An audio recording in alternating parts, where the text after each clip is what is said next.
Hey guys, Huzzy here bringing you another video. Welcome back to League Discussion, the series that I take your topics, rip them apart, my own opinions and experience, and encourage you guys to comment in the comments section below.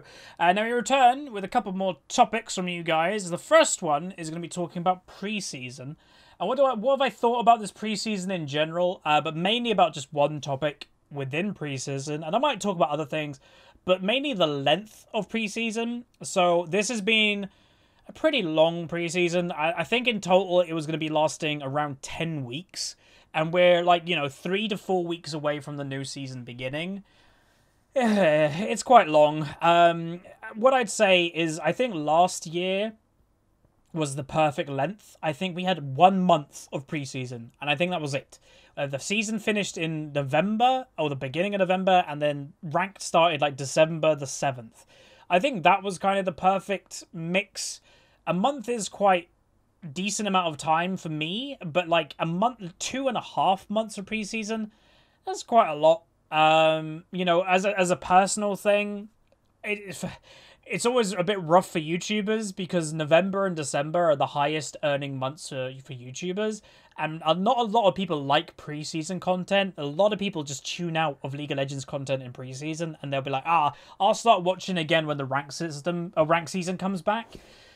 When you're missing out November and December mainly because of preseason, and people are just like, yeah, I'll come back in January when the season begins, and January is the worst month of the year.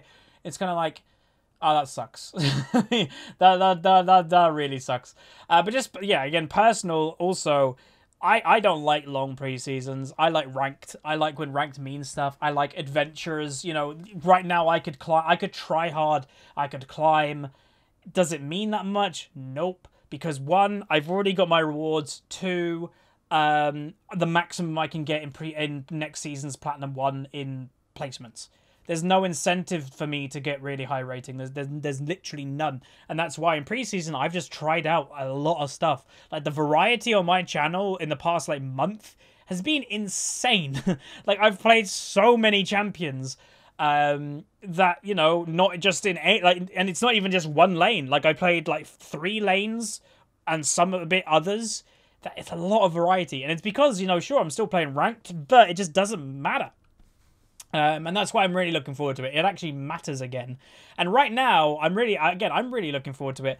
I'm playing solo queue in the evenings now, just for myself. I'm not recording. I'm not doing anything with them. I haven't done that in a while. And I'm really hyped for the next upcoming season. I think I am going to actually play more solo queue without recording and stuff, just for me. Which some people may be a bit annoyed about, but again, Climb to Master and that isn't going to be the main series on the channel at the beginning. Unranked to Diamond will. And it would be kind of funny if I could get Master while Unranked to Diamond is going on.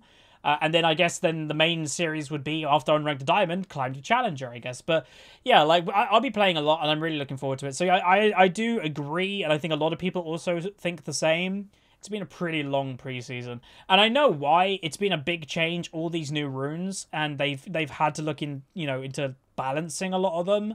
So I don't, I don't, whatever's that. But what I would argue is they started last season December 7th. Did they really make that many changes between December the 15th and January the 7th? The answer is probably not really, because work really slows down majority of the time.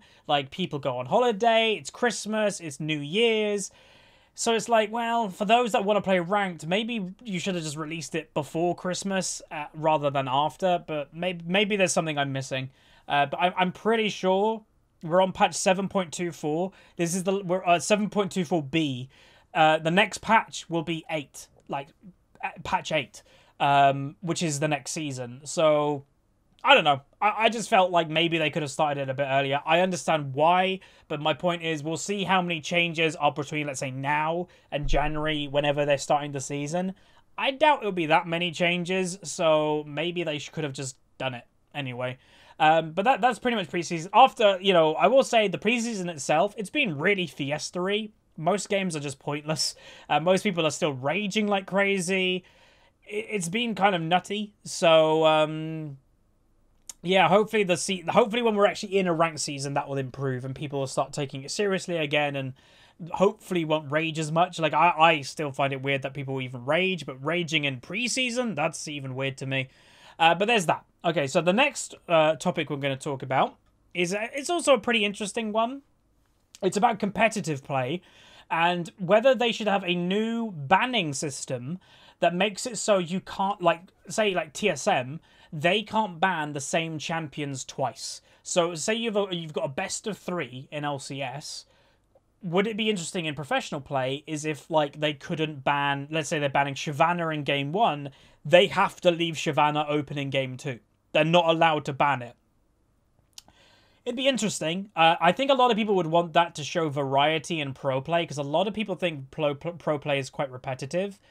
Firstly, if I'm not mistaken, Season 7 has been, was the most diverse season in terms of champion picks that there's ever been. Even in Worlds, if I'm not mistaken, it was the most diverse Worlds by quite a bit. The second point is, when people say it is a bit repetitive, obviously it's going to be repetitive, because this is pro play where people are playing to win, not because of LP or whatever. They're playing, like, for their career. They're going to be playing whatever's best at the current time to win. To, like, win trophies, win money, etc. Keep their spot on their team.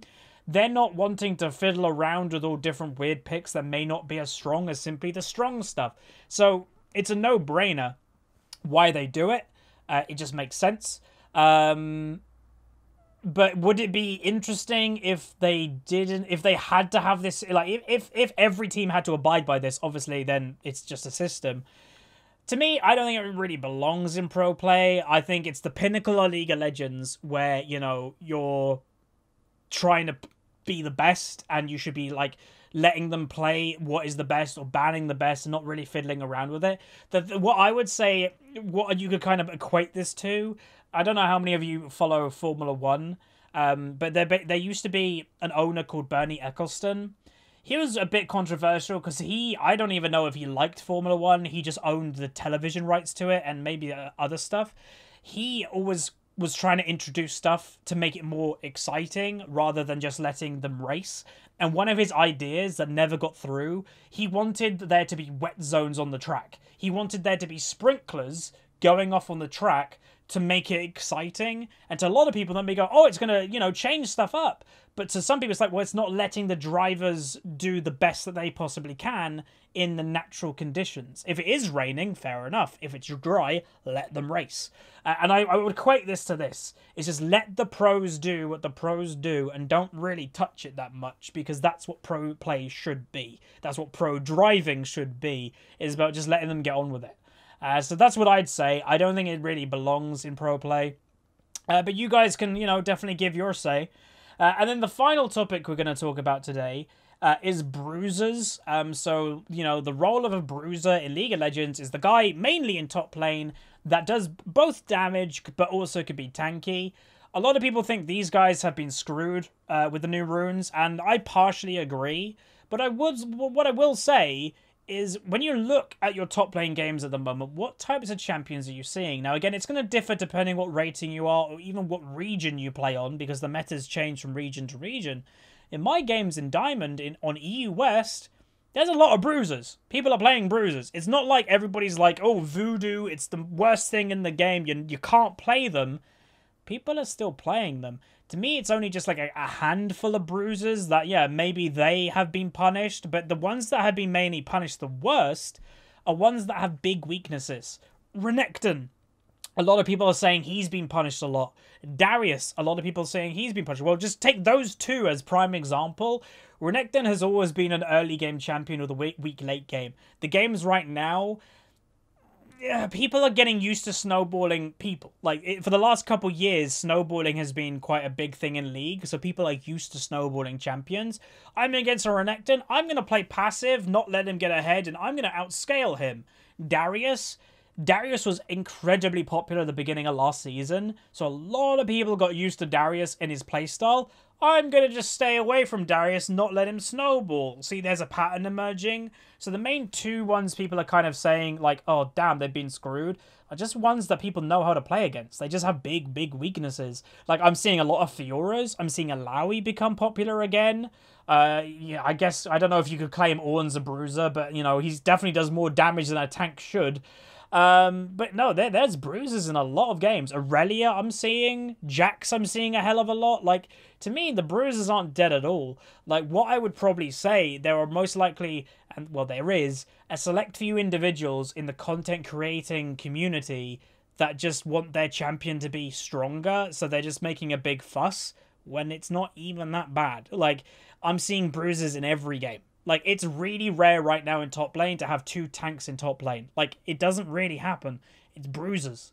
So, to me, it's kind of weird that people are doing that. But again, I would suggest that it's just, like, people that just wanting their champions to be a bit stronger. So, they're kind of complaining about it, making their voice heard, and making an issue out of not really anything. But that's just me. Anyway, that's going to be the episode of League discussion for today. If you guys did enjoy, throw a like in the video. If you've got any more topics, leave them down below. So, like, subscribe. See you guys next time. See you.